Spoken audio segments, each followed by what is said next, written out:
Welcome back to Inspired Life Virtual Retreat, Soulful Purpose. I am so pleased to be joined today with Corin Hinderegger. She is a soul purpose embodiment catalyst and medical intuitive. And I'm just so pleased that you can join us in our conversation around how really stepping into your soulful purpose can transform and uplift your life. And I would love to just kind of open space by just taking a couple breaths together and just grounding into our bodies more. Perfect. Thank you for having me, and I'm really looking forward to spending some time with you. And My pleasure.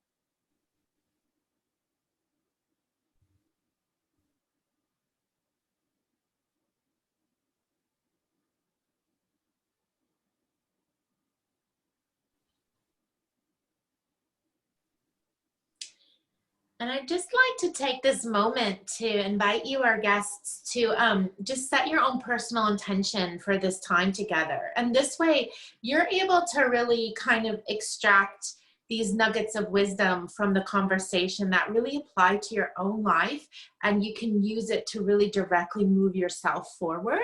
And I just want to thank everyone for showing up for this conversation around how really stepping into your soulful purpose.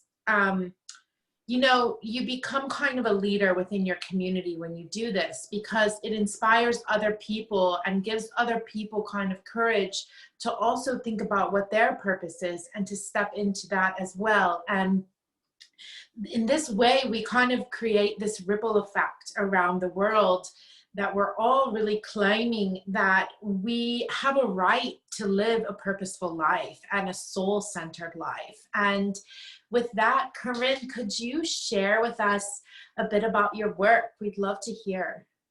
Sure, I'd love to.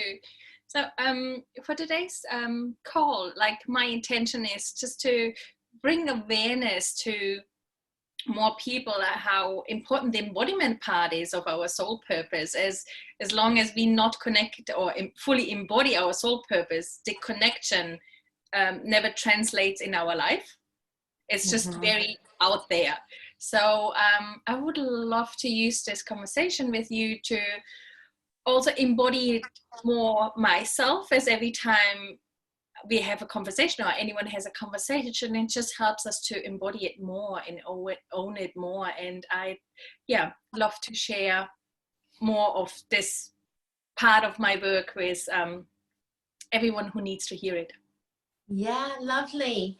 And so I'm wondering, just to start out, like, what is your idea of really embodying your soulful purpose? What does that kind of conjure up for you? Well, what happens, it's probably easiest to describe like what happens if we, or once we embody the soulful purpose, than just define it, because it might feel different for every one of us. Yes. Yes.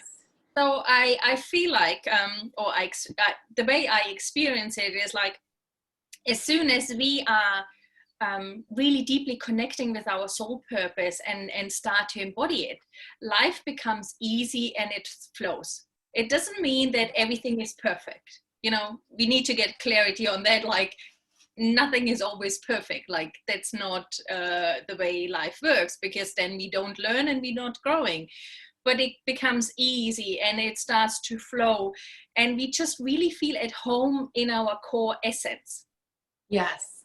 And the beauty is, whatever is right for us starts to drop in, and it drops in, and it's just like it has this own pacing and flow. And that's where we start to get the sense, or we start to know that, like, actually we are deeply connected with our soul purpose and we fully embody it, because we start to feel complete. Yeah. And a couple things are coming up for me when you're saying this. One is, regardless of your spiritual, affiliation or religious affiliation, I think that for most of us, unless you're, really atheist or agnostic or something, we know that we came here for something. Like, there is this feeling like I came here for something. There was something I was it's like walking into a room, right? And you're going to get something, and then you kind of forget, like, wait, I knew I was here to get something, right? Yeah, like everyone knows that feeling, like, and we are sort of all of a sudden like, what was it? Like, what was it? And so that's the first kind of place of curiosity, right? Is to go with curiosity and be like, and you have to kind of pause, right? In that moment, you're like, wait, and you kind of drop in, and you're kind of like, wait, what was I gonna get? And so I think in some ways, reconnecting with your purpose has that same kind of texture to it. Like, you're like, I know I'm here for something, and then dropping into your body and really connecting with yourself, with your soul, and like, what was that I was coming to do, the other thing that really kind of struck me is this idea of like, everything's not going to be perfect, right? And I was speaking with a client, and she was kind of like going down one track, and she kind of hit a wall, with some issues, with some obstacles. And so we backtracked kind of back to what was her purpose? What was her initial mission, right? Her initial intention. And she realized, oh, this project that she had kind of made big was actually just intended to be a part of something that was more encompassing. And once she dialed back into her purpose, it was like, bing, bing, bing, everything opened back up again, right? And so that's where I think for entrepreneurs, really connecting into your purpose has like infinite value, because every time you reach that place where things aren't going perfectly, you can reconnect and be like, okay, what was my initial intention? What was my, reason for going in the room, or whatever, for incarnating, whatever it is. Yes. And so I'm curious, like, Corin, could you share with us a bit about like, what was your journey like to connect with your purpose, with your soulful purpose? Sure. I love this question. It's a long question though. Okay, I love it. It has been. It has been throughout. So it's okay. It's a journey, and that's part of it, Yes. Well, I think the thing, it started very early for me. I grew up always being able to see, feel, sense what's going on in other people's bodies, like not just people, also animals, like in their physical body, but also in their mental state. And what I could always see and sense and feel was where the blockages are. Like you could say, like, where is the conditioning? Where's the subconscious conditioning they were living, but it wasn't true to themselves. That really, really confused me as a child. And so yes. Because as children, we live more fluidly, right? Yeah, before all the conditioning sets in. So that makes sense. Yeah. So what then happened is, like, when I was about 16, I discovered like family constellation work. It's like a very deep soul work, where we like entanglements and, ancestral patterns we carry that are not ours. And so as I discovered that, the first time I felt a piece of me has come home. And that really helped me as I started studying it. That really helped me to drop in more of the awareness of, like, what is my journey? And then over the years, I'm a little bit of a, my auntie calls me lovingly, like education junkie. Like I love to learn and Yeah. understand the world. Yeah. Yeah. So I studied naturopathy and all sorts of other like coaching modalities and NLP, and like I studied a lot, and I started building my clinic, and I was always hiding behind like being a naturopath, but it was not really what I did. It was a tool I used, but it was not really what I did. And what happened is I just burned out because I wasn't living my truth. I was hiding Yeah. behind a conditioning, like you have to have a label and that's what you do. Yeah. And Yeah. that really got me on a journey as I started to see the interconnectedness of my health and my wealth. And with the wealth and abundance, I mean like what I define as it. It doesn't mean like, you know, I have to have whatever someone else defines as abundance. It means like, what do I crave for? And Yes. and that Yes. really helped me deeply connect to my my soul purpose and my journey. And my horse is a very big part of that, because he's a very big teacher for me to live from my heart and really only do what is in alignment with my soul purpose. So he is a very nice reminder on nearly a daily basis. and and that really brought me over the years. Like I started my business 2008 till now, like it really evolved into owning more of literally what my soul purpose is. And my soul purpose is like helping others to fully embody and discover their soul purpose. And Yes. and the beauty is like the more we start to deconditioning, like peeling the layers of the onion off, like deconditioning, the better our physical bodies feel, because our nervous system finally calms down, or our neural pathways start to like just build new pathways that actually serve us and gets us out of fight and flight. And the more we can embody who we are and what we came here to do. So it was like, it's sort of, I had to go on this journey so I can help others fast track their journey. It's sort of the sense I'm getting. And yeah, that's it, sort of That enjoy.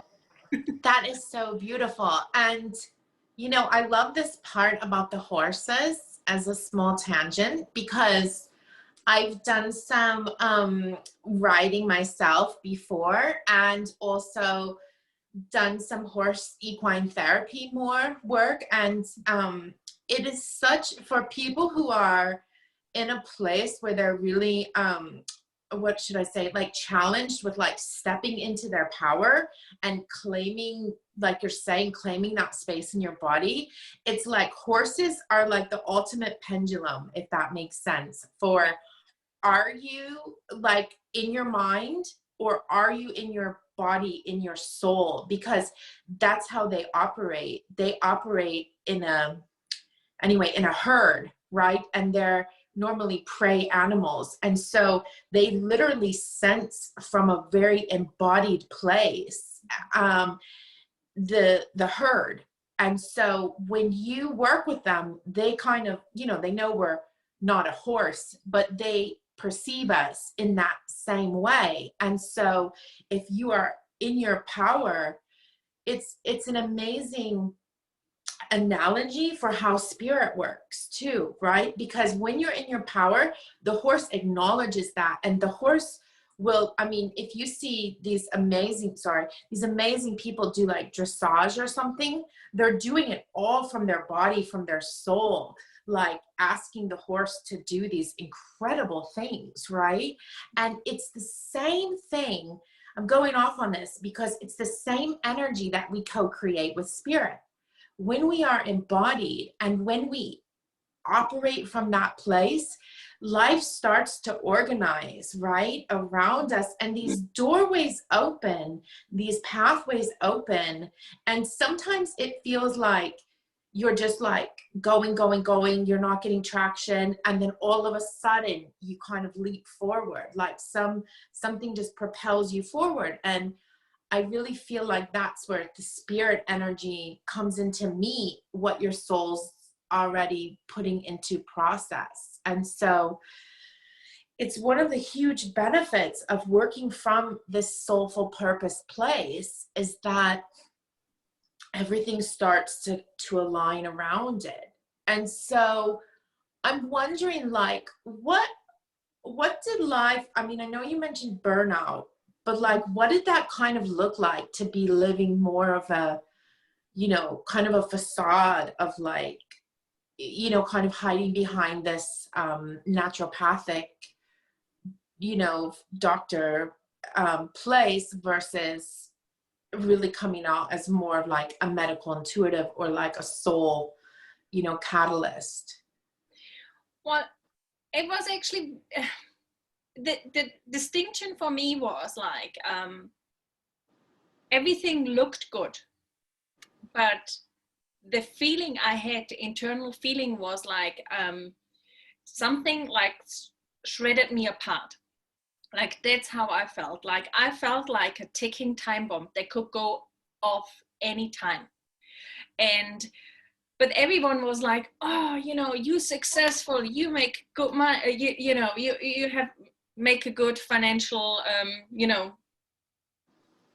Salary, or salary, income. Yeah. and everything is flowing, and you know, physically you look good, and you know, it's everything looked good, but it wasn't good. And that was like, and the funny part was like, it really showed up. Like, for example, with one, like my horse, he has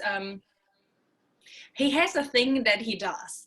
And sometimes if clients are living locally, I invite them to have a session with my horses, where we just have a session, and the horses, like, I always like that they can join us if they want to. So they always have the free choice. Like, if they want to interact, fine. If not, not. And the funny thing is, so one of the things he does, if you are in your mind, and especially if you put it this way, if you're in your ego and you think like, you know, it has to be this and this way, and you know, that's how life is, and that's how we have to create success. What happens is, like, he doesn't see you, and if he's walking, he would walk literally over you, so you have to move away. Like, yes. He just doesn't see you, and not you know, not on purpose, not angry. He just, you know, he doesn't have a sense of you. And as soon as you drop into your physical body, let go of ego, and really just be in the moment, he stops, he acknowledges you, and he gives you this, he just cracks open every shut you know, down heart. Like, everyone is sort of just melting away, and the only thing he does, he acknowledges the person itself as soon as they are out of their mind. And for me, it's the same. Like, as soon as I stopped, you know, just living in my ego, living this facade, keeping up with this facade, and letting go of, you know, I have to, and this is how it has to be. It just, everything changed and shifted. Yeah. There's sort of a softness in it. It's like, too many people in general live someone else's dream. That's how I feel. They think they have to make 6 or 7 figures. They think they have to this certain car. They think they have to have a certain lifestyle. But what is it they truly want? It's like, yes, the connection of like, what is it actually important that fulfills me, and how can they sort of drop into their body and their purpose, because that's where softness exists. Because that's the flow too, right? I'm thinking of the flow is starting to drop in, as The universe Yeah. is listening no matter what we do. And as long as we hustle and we think we have to do a certain thing, like the universe thinks like, she got it, she does it. But when we allow the softness and the embodiment to drop in, the universe starts to take care of us in a way that it just drops the right people at the right time. And, it drops in all the little nuggets we need. I love this because it's kind of like we come on board, right? Yeah. It's kind of like before we're just like operating in our own, and it is very much like this. It's like we're operating in this individual, egotistical kind of, I can do it, I can manifest it, I got this. But once we drop in, it's like, oh, I'm actually part of everything, right? I'm actually part of this unified field. I'm actually not just existing by myself. I'm actually an energetic being that's having this energetic relationship with everything around me. And I can magnetize things to me. I can actually create my reality as I'm walking into it, And from this place, it's like there's a magic that happens, right? There's a magic, and there's a magic, a gratitude, and a bliss. That's the other thing. Like you just wake up kind of feeling this like wonderment instead of thinking I'm going to create from a ego place, from a place of needing validation, right? I think a lot of what you're saying is like looking externally for validation of who we are instead of really having that conversation with ourselves and source about who am I, what am I here for, and then like you're saying with the material things, it's like then our fulfillment comes from fulfilling our purpose. But when we're off purpose, we're looking for, again, like material things to try to fulfill our sense of who we are. And that doesn't come from the external world, this. And I think like you put that beautifully, yet there is like a correlation. I feel like many that think they are soulful or living a soulful life, they're living it in a very airy-fairy way. Not all of them, but many. And then they wonder why they struggle financially. But Yeah. if we start to embody and really drop into our purpose,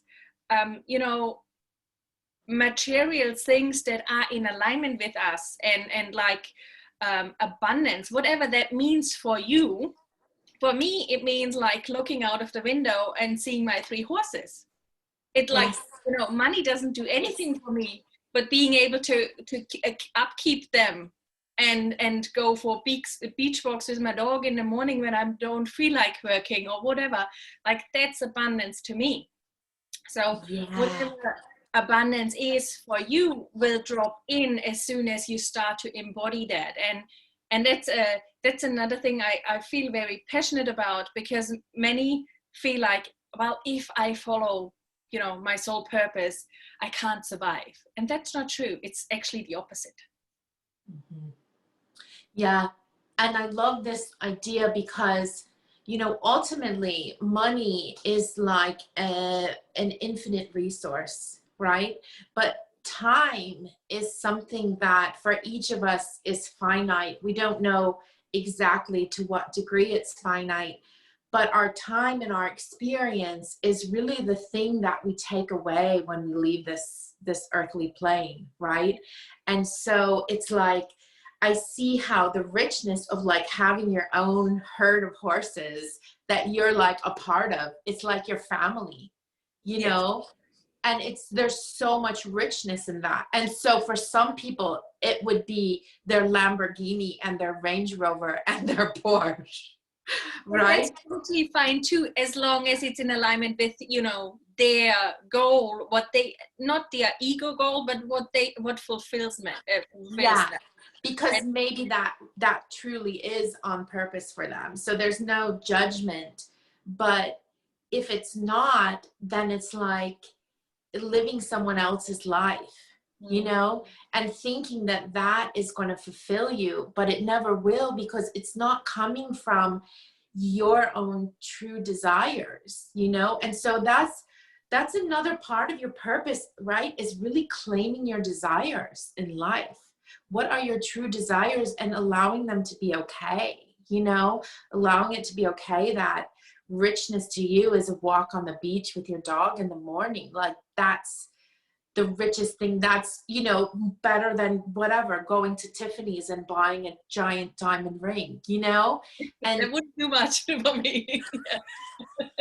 you know, but like, there's something that happens when we really claim our uniqueness, that we're able to step into our power. And again, I'm feeling like this energy around the horses. I was thinking of how, like, when you're working from that ego place, again, it's almost like spirit, because you were talking about, sorry, like, how sometimes airy fairy, like, don't manifest money, and we think we can't live on purpose because we'll, you know, we'll not have the level of wealth we desire.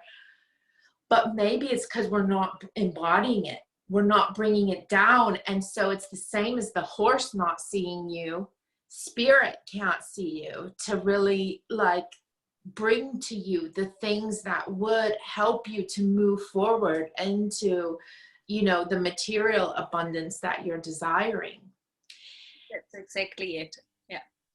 And so I'm wondering, like, what do you think the greatest challenge really was for you in stepping into this new life, you know, of really claiming more of your, you know, what I would say is like intuitive capabilities versus just this, you know, kind of mental naturopathic world? Well, a lot of it was like feeling comfortable being seen for what I do. It's like, you know, I had a lot of resistance in, you know, I didn't mind working with my clients and doing my magic there, but I had a lot of resistance in, you know, telling the world what I do, because it just, what if someone questions me? Like I can't hide behind a degree anymore. Like, what if someone doesn't agree with me? That might be uncomfortable. And so a lot of my journey was like literally growing into feeling comfortable not being liked by anyone, or someone being maybe starting to question me, and that would be okay.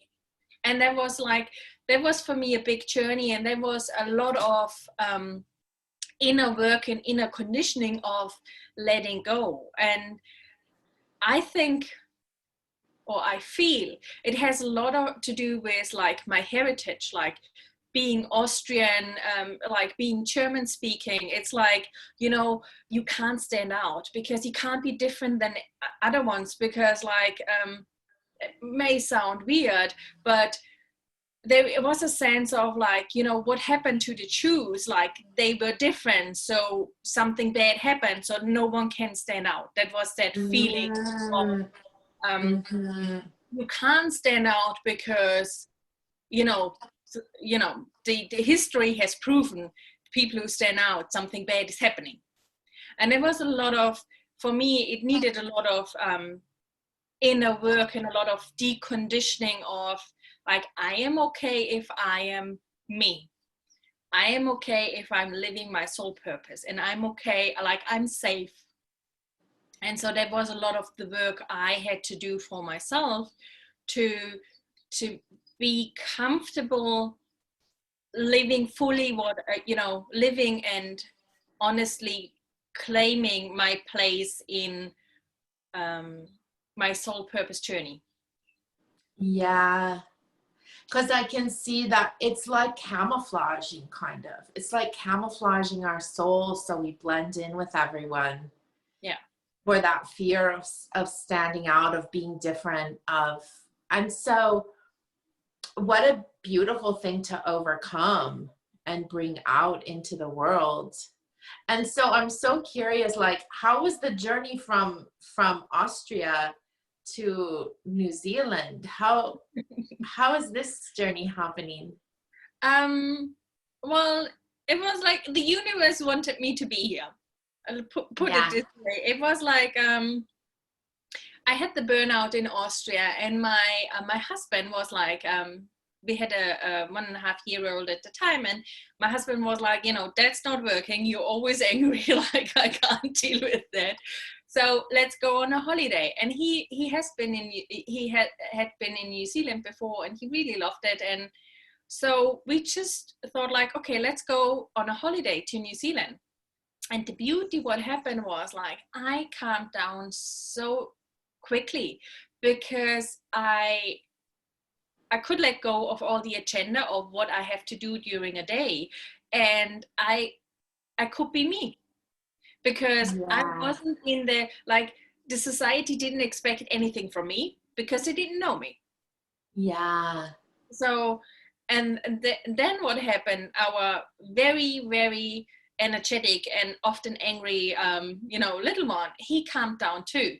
And he was literally just a reflection of what was going on inside me. And we really enjoyed our time here. So what we ended up with, we said like, oh, let's try if we can get a permanent residence. It was fun because it was like no agenda. It's just, we got this sense on the beach. We were on a beach, and I got this, like, I was washed over with this huge sense of inner peace. And we were like, let's see if we can get a permanent residence. If not. If yes. And we literally, in 3 weeks time, we got a work visa, and in less than 6 months time, we got permanent residence. And that's not heard of. Like, no. Yeah. And yeah. What a beautiful example of like stepping into your soul's calling, and then the doors open, right? Yeah, it was like literally everything opened up. And it was funny because we took one day my horse, we brought him over, we brought the dog over, the cats and everything. And usually they have to go in very long quarantines and things like that. And about 10 days before we came over, the quarantine time went from 30 days to 10 days. And like all these things were happening. And that's nearly 10 years ago. And it's just fascinating. And since then, like, everything just dropped in, but in a, like, again, it wasn't perfect. We still had to work on it, but it gave me the space to be me. And the more I followed that thread of my soul and embodying my purpose, the easier the things just dropped in and the doors just opened. I love that story. That is so beautiful. And it takes that leap of faith, kind of, right? And that courage and trust in yourself, like, okay, I'm going to make this huge life decision, and I'm going to trust that the doors are going to open as I need them to. Yeah. And I'm wondering, like, because we're talking so much about dropping into our body and really having that. So I'm wondering, like, how can the body really help us to, like, activate and, step into, capitalize on our soul's purpose? Well, there is a few things, like, as long as we are in fight and flight and freeze, like, we are stuck and we can't maneuver, and it's very hard to connect or to listen deeply what our soul wants us to, because, like, there is no room. It's a very stuck energy. So one way to go about it, or one thing to start out with, is look around in your life, in your home, like, what is still connected, or what is still bringing you joy and fulfilling you, and what can you let go of. And what we start to notice when we start to let go of things that don't serve us, our body starts to soften, and less we are in fight and flight, and the more we can connect to our true calling. And that's just a starting point, but also looking into, like, what kind of foods serve us, and what do we need more rest, where where do we create, stuckness and stress in our life, and how can we adjust it? And always like checking in. I like a question I like to ask myself, or I really encourage my clients to, is like literally doing a quick body scan in the morning, and then ask yourself, like, what do I need today to live my soul's purpose? And as the more we our physical body softens, and the more we let go of agenda and the things, the stuck energy that doesn't serve us, and the toxins or whatever that might be for the individual person, the more our body wisdom can kick in and can literally tell us, oh, today it would be good if you do this and that. And then our soul starts to speak on that behalf, because it notices that we are starting to listen. It's like, if you have, our body is just the vehicle, and if you don't take care of it, like, there will be all sorts of like flashing lights going on, and we can't see what actually is the most important thing. So we have to start to slow down, rest, and scale down in all the triggers that are happening. I love this. And what do you see when we don't really tune into our body's wisdom? What do you see that hindering, like, how do you see that hindering us in really stepping into our soul's purpose? Well, most of the people, and then that's a generalization. It's always a little bit different for everyone. But in general, what happens is it's very hard for us to hear what our soul is desiring from us. Like, what is it desiring from us in like action steps, in embodying. Like sometimes like it's like literally just a nudge, like, don't take this road, take this road. Or sometimes it's like there's little nudges, but the more, as long as our nervous system is triggered by trauma, emotions, like with lifestyle, triggers, and, whatever we carry in our conditioning, the harder it is to actually hear.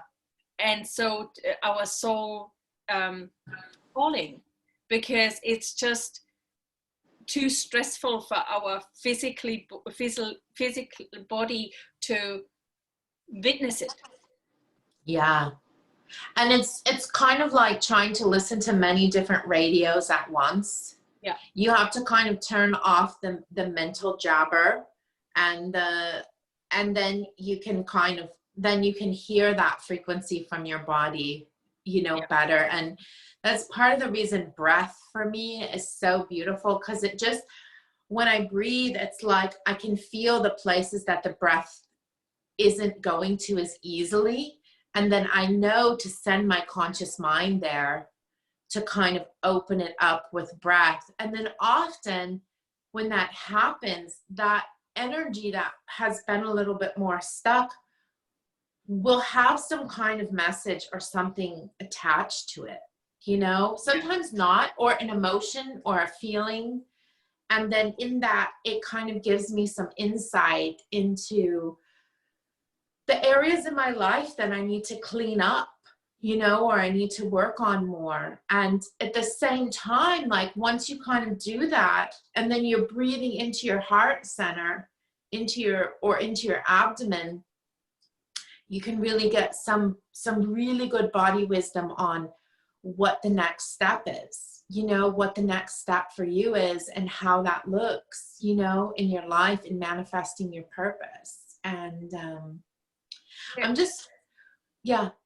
Totally. And the other thing is like, but the other thing I often feel or see is like, when people start to get a sense of, or start to embody a sense of like what is going on, like they sometimes stay in that awareness instead of taking action.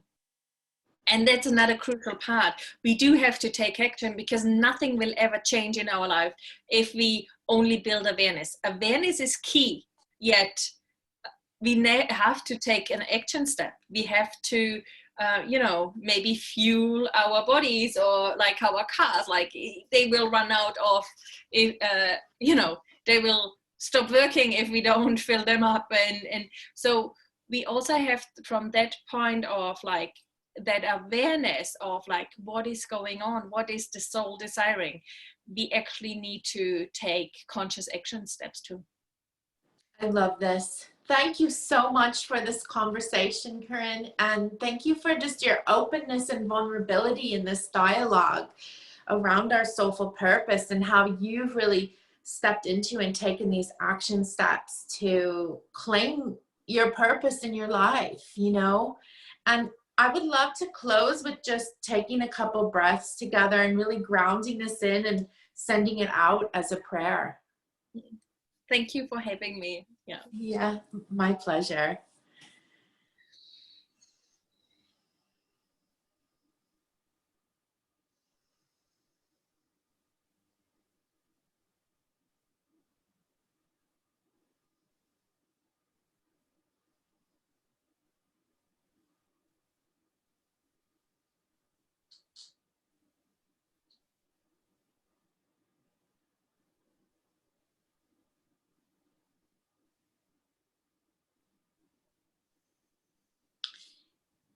And I'd like to close by just saying, may all beings be happy and free. And may our thoughts, words, and actions contribute to the happiness and freedom of all beings everywhere. And thank you again, Corin. Thank you for having me. And yeah, I really enjoyed our conversation. Me too. What a beautiful life you've created. You're the poster. You're the poster of the soulful purpose. I love it. Thank you so much.